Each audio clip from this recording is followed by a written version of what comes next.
বেয়াদব। আপনি আমার থাপত দিলেন, আপনি একটা মিনিট দাঁড়ান। আপনি যদি একভাবে জন্মে থাকেন, ওই সেলিম কাকা একটা সিগারেট দেন তো। মাথা মোটা পুরা গরম, বাসাতে হুদো চিল্লাচিল্লি করে খালি।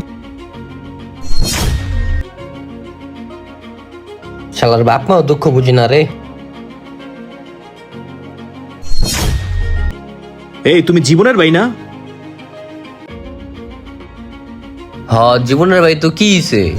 তুমি তো বাড়ি বেয়াদব দেখতেছি। তোমার যে বড় ভাই জীবন, হয়তো আমার ক্লোজ বন্ধু, হয়তো তোমার মতো বেয়াদব না। তুমি এরকম বাড়ি বেয়াদব হইছো কিল লেগা?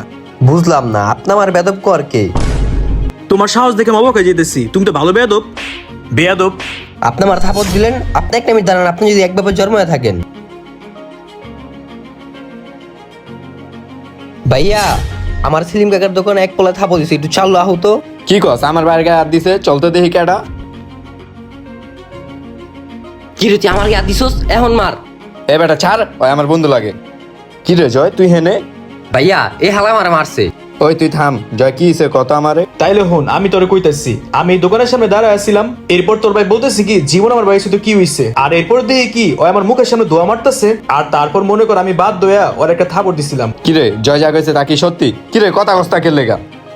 না মানি ভাইয়া। তুই জায়গায় জায়গায় বেয়াদবি করো, তোর নামে এর আগে অনেক নালিশ হইছে, তুই মাপ চাওয়ার কাছে। ভাইয়া আমার মাফ করে দেন ভাইয়া, আমার ভুল হইছে।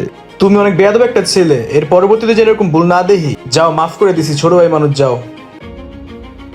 থাক বন্ধু, তুই মন খারাপ করিস না, আমি আমার বাইরে তোর কাছে মাপ চাইতাছি। থাক, সমস্যা নাই। আমিও খুশি হয়েছি তোর শাসন দেখা। তুই যদি তোর বাইরে শাসন না করতি, তোর ভাই আরো বিপদে চলে যেত। আজকে যদি আমার বন্ধু তার ভাইকে শাসন না করতো, তাহলে সে হয়তো বিপদে চলে যেত। এই ভিডিও থেকে এটাই বোঝানো হয়েছে।